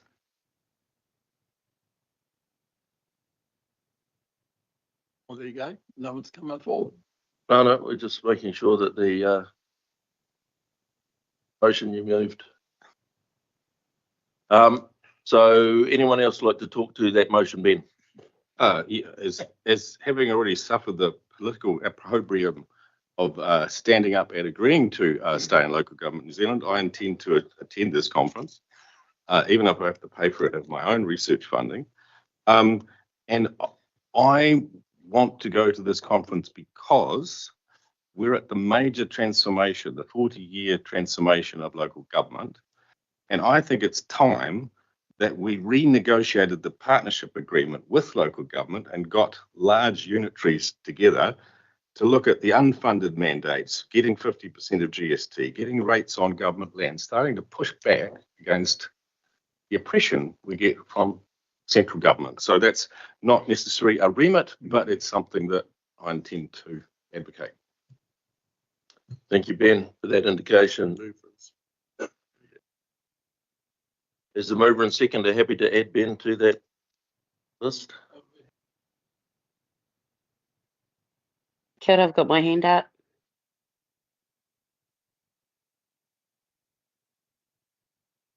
Yeah, I'll come to you online, Fipa.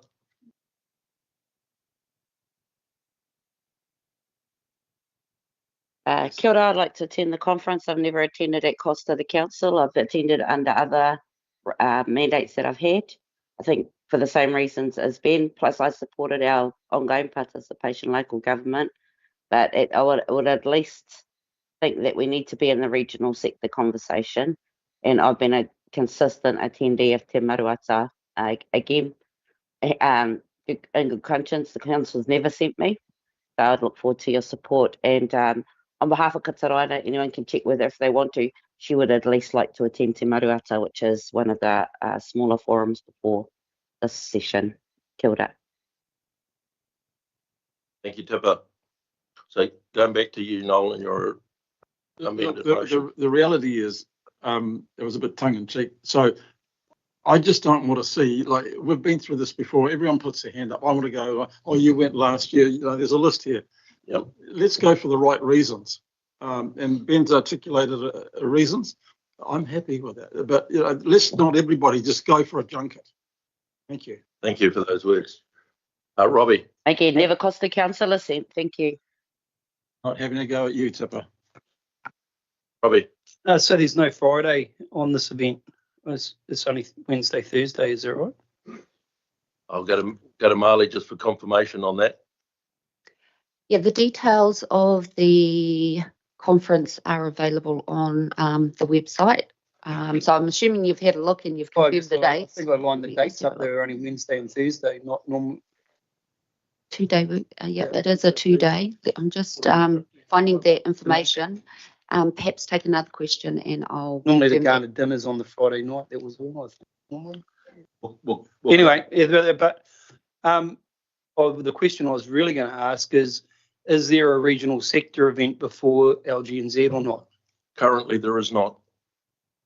Oh, well. So Bay of Plenty have indicated they do not want to fund something in that space. Or host, sorry, I'll rephrase that, do not want to host something in that space. Okay. So there's no, at this stage, there's no regional sector tour.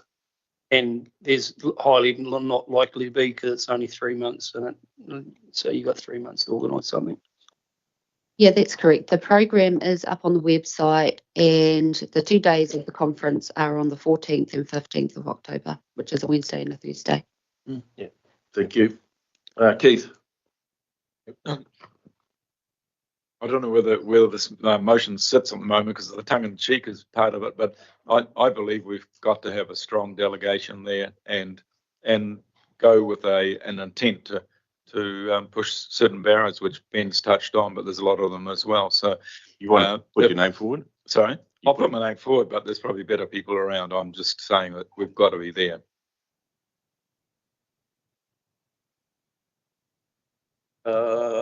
Ben. Oh, I'm just going to say, I think tomorrow we've got the remits going forward for the local government New Zealand. Whoever's part of that negotiation should be able to put their name forward for this as well. I don't know, obviously you're one, but yeah. That's, yeah, so yeah, there's a number of councillors that indicated they're attending that online. It is an online meeting and I currently hold the voting card for the council, and as you're well aware, we've gone through each of those motions and indicated either support or decline for those. So yep. Jennifer. Okay. Mikhail. Yes, since it's down in or close to Morohi, I wouldn't mind going. Just no accommodation. I can just drive up and go to it.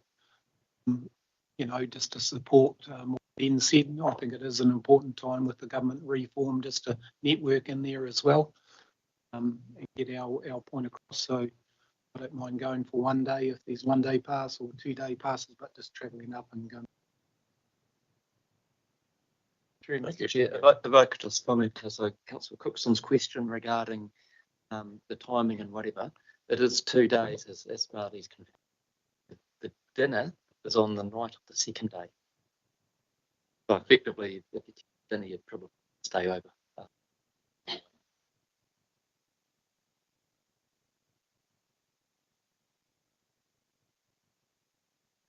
Thank you. So we have those indications. Oh, sorry, Liz. No. Look, hey, I was just going to support Keith and say yes. I think 5 people. It's just up the road. It's not in Queenstown or Christchurch. Just it's nice and easy. Completely support the people whose names are up there. If you need a motion or a mover or a seconder. Thank you. No. I don't need to attend. I think the 5 people up there are perfectly capable of representing us. Thank you. So we have a motion in front of us with a mover and a seconder. The tongue has been removed from the cheek, I understand. So all those in favour? Opposed? So carried. Thank you, Marley.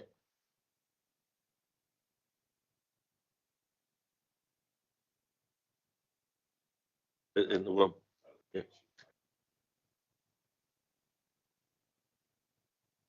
Right, next item up is the 7.5, page 230, Local Government New Zealand Activity Update.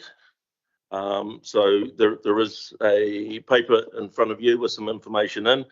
You will have seen that we are continuing to circulate everything that's coming through from LGNZ into that space. I also sent out yesterday afternoon that proposed work plan for the resilient communities, economies and environment. That's one of the groups that I'm sitting on in that space for the regional sector. So I don't really have anything else to add at this stage. Basically, we will have Chair Sweeks with us for next month's meeting, and also Rahet will be attending online.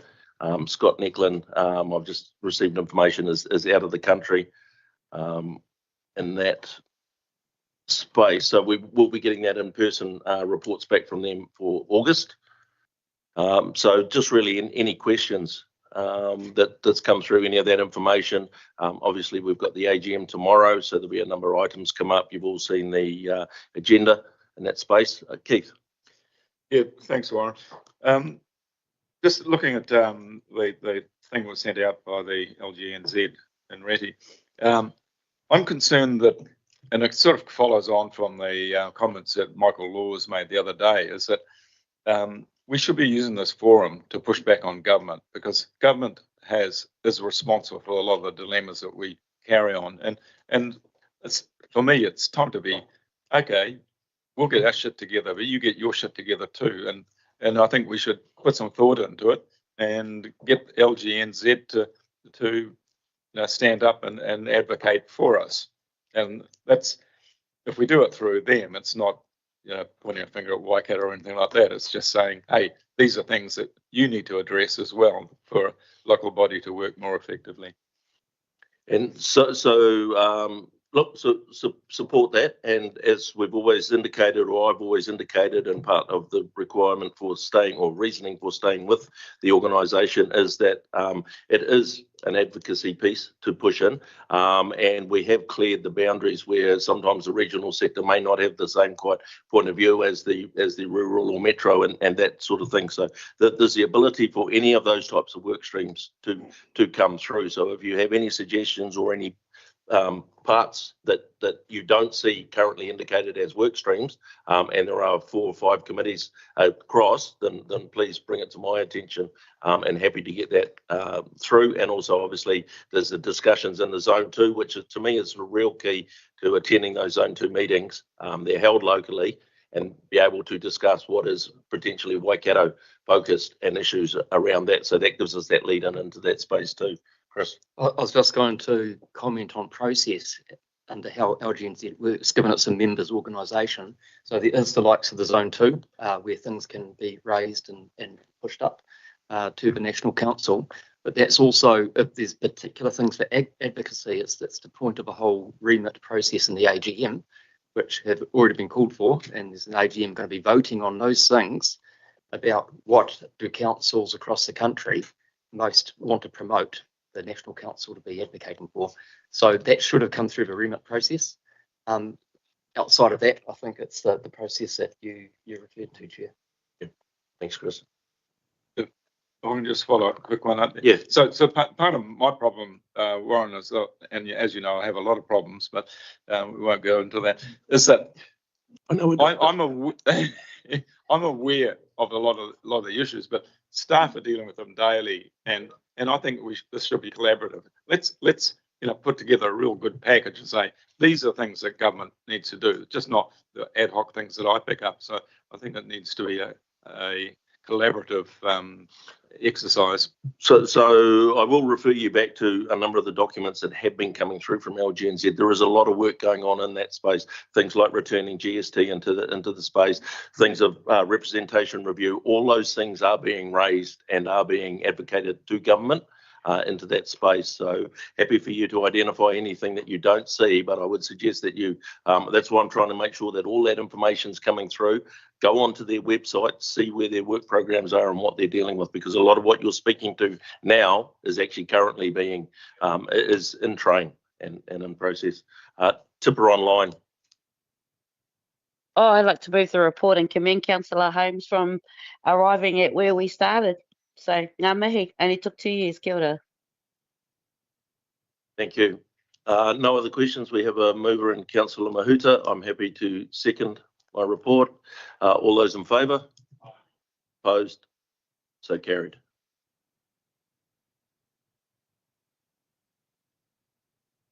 I believe that moves us into a resolution to move into public excluded. Noting the reasons that are outlined there. Thank you, Liz. Thank you, Mikhail. All those in favour? Opposed? So carried. Just give Dave a minute to take care of that.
Back in?